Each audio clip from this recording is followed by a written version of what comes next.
What's up, guys? Kim Doyle here, and this is the first of many videos about money.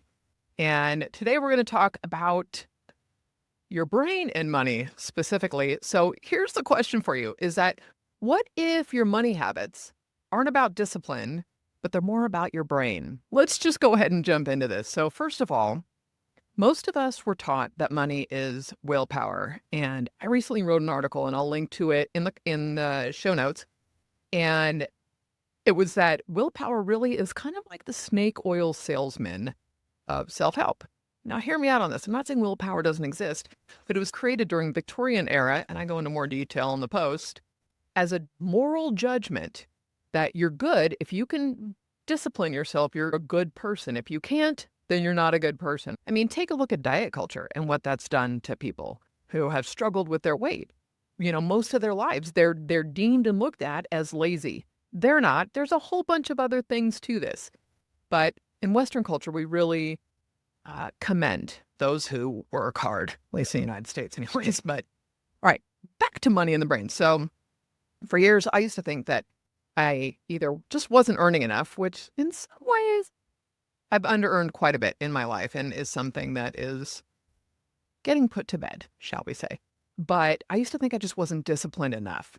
The truth is, one, you have to have the knowledge to create the discipline around. Okay, so we'll go ahead and just plant that seed for you right now. But this idea that I wasn't disciplined enough really creates a shame cycle that is hard to break out of. You get stuck in that hamster wheel of, if I was disciplined, then, if this and that, if I was disciplined, then I could have this, or if I was disciplined, or I was better, or whatever, like all these bullshit judgments that come up. So, I would do budgeting, which feels incredibly restrictive to me, tracking, cutting back. I would try the latest app, you name it. And then I would feel like a failure when it didn't stick. But it turns out it wasn't necessarily a discipline issue.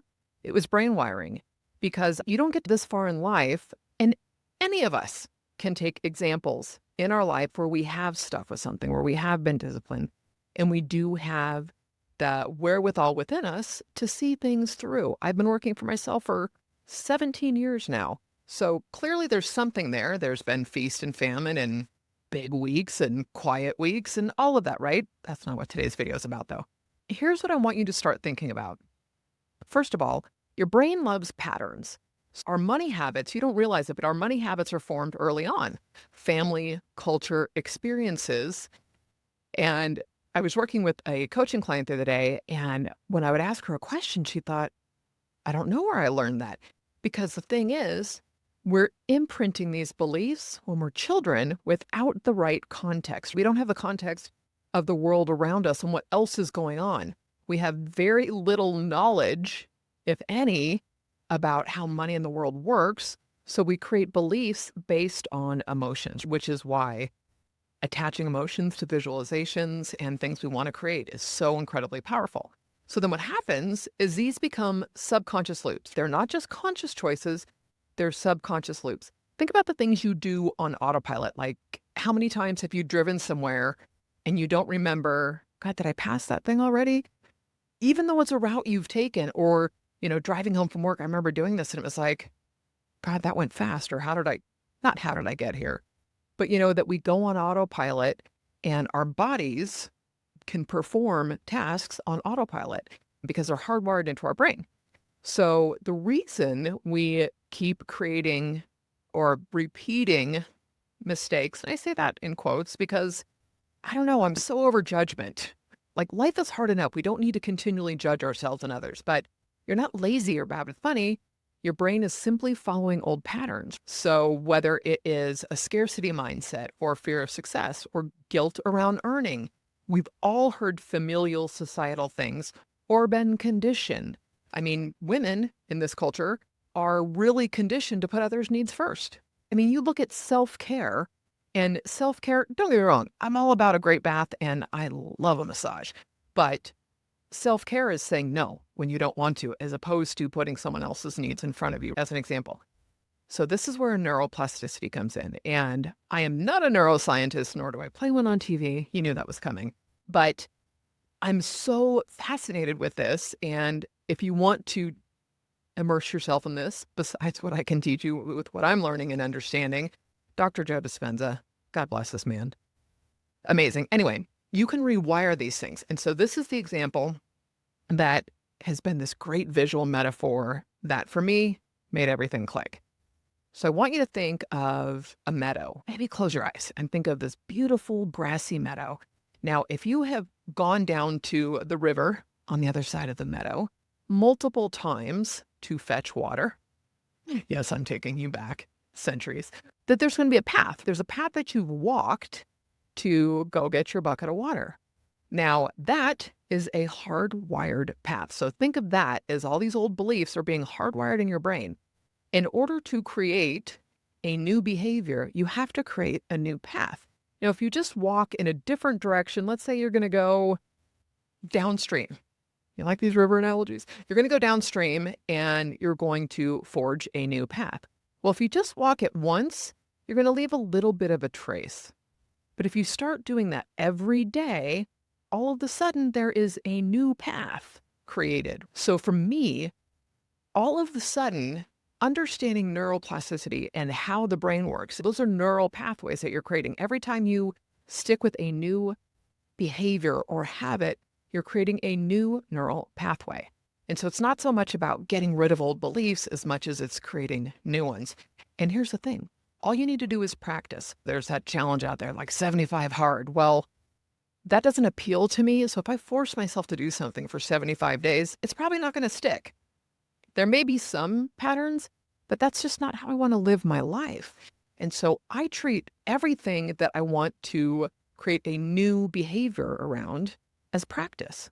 It's just simply practice. Think about it this way. I played piano as a kid, almost 10 years, and I had to practice. And there were times when I would be great about practicing, weeks and I wouldn't be, but I didn't ever not go back to practicing because I wanted to continue playing the piano or swim team. I was on the swim team as a kid for like 9 years, and I'd show up to practice every day. It was social and all that good stuff. But you get better through the doing. If I was sick one day, it didn't mean, well, I'm done. There goes my streak. So think of the new behaviors and new things that you want to create in your life as simply needing to create around money, specifically for today's video, but specifically as creating new behaviors. Maybe it's as simple as acknowledging what's one good thing I did with money today, and just write that down. I'm a journaler, so here's a few things that I'm doing for myself to rewire. Obviously, I'm doing this money coaching certification. I am really immersed in this. Joe Dispenza recently had an abundance course. He's got meditations. So many people say they can't meditate, and I used to be one of those people, and man, does it keep me grounded, and it keeps me coming back to self. So the things that I do is stay immersed in this topic because I love it. But that doesn't mean I may not binge Netflix for 4 hours when I'm fried on a Friday. So whether it's journaling or coaching or finding a book or a podcast you can listen to, it's finding those things that work for you in order to create the new pathways. Play with this, you guys. Have fun. Something else I'm working on are some meditations. So here was a phrase, and I'll leave you with this, that Joe Dispenza said: you can either live from a record of the past or you can live from a map of the future. I am such a visual person.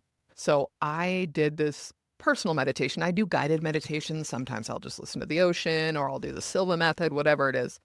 But I created in my mind's eye all of these old records of things that just kept coming up for me. And it's like, go away. I thought this was done. And so what I did is I pictured breaking those records. So it would be like an old job or something that would come up. And so I'd have the name of the job on the record and I'd break it and I'd smash it and I'm throwing them into an incinerator. And that visual, just remember, the brain doesn't differentiate between what you're imagining and what's actually happening, which is why we make ourselves sick with stress and worry and fear. So play games with this, have some fun, but simply start. What's a new behavior I'd like to create a new neural pathway? And just create a metaphor for it. Know that it simply takes practice, and don't worry. I get the whole, it takes 21 days to form a new habit and all that stuff. But if you keep coming back to it without leaving chunks of months in between, you're going to create a new behavior.